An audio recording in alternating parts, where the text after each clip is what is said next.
Julien, votre première analyse, première impression après cette rencontre? Déjà des scénarios de match qu'on a déjà vécu, voilà, avec un temps faible en première mi-temps où on est sanctionné. On a fait une bonne entame, on a l'occasion pour mener. Après, je trouve des situations trop faciles pour eux, ils arrivent à marquer 2 fois. Montrer beaucoup de caractère ensuite dans le match parce qu'à 2-0, ça aurait pu mal tourner. On est revenu très vite, on a fait une excellente fin de première mi-temps, on a mis beaucoup de pression, on a marqué ce but-là. Je pense qu'on les a acculés pendant au moins 10-15 minutes sur leur but. On a été longtemps dans leur surface de réparation. On est revenu assez vite en début de deuxième mi-temps. Voilà, après, on n'a pas réussi, après ce deuxième but, même s'il y avait une domination, à avoir un très gros renfort encore dans leur surface. Puis le troisième but, il nous fait mal parce que je crois que c'est la première frappe de la deuxième mi-temps. Il est magnifique et dans la période dans laquelle on est, un sentiment que tout est contre nous. Voilà, donc difficile, mais il faut s'accrocher. Voilà, on n'a pas d'autre choix. En tout cas, encore la force de s'accrocher.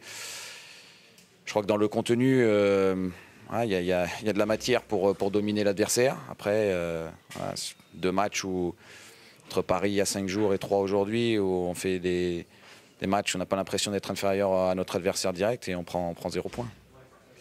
Vous aviez changé de système il y a quelques semaines, ça fait 2 matchs, 2 défaites, mais 2 rencontres effectivement avec du contenu positif.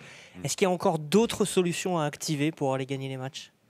Ouais, le changement de système, c'était c'était une nécessité, je pense. C'était devenu une nécessité. Donc on a beaucoup travaillé dessus pendant la trêve. Après, il nous manquait encore 6 défenseurs aujourd'hui. On a des réajustements permanents à faire. Pour certains jeunes, enchaîner 2 matchs en 5 jours, c'est pas évident non plus. Le petit Habib, le petit Dou, qui sont sortis parce qu'ils étaient cuits aussi, ils n'avaient plus beaucoup de force. Voilà, il faut ceux qui rentrent se mettent aussi vite au diapason des matchs. Donc oui, on a toujours des choses à activer, bien évidemment. Après, le contenu donne la possibilité de pouvoir essayer de prendre des points rapidement. Il faudra, de toute façon, ça sera indispensable.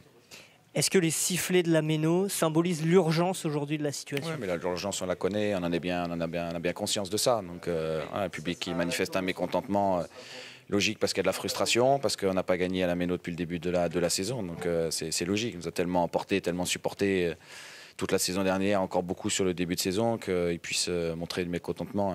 Il n'y a rien d'illogique.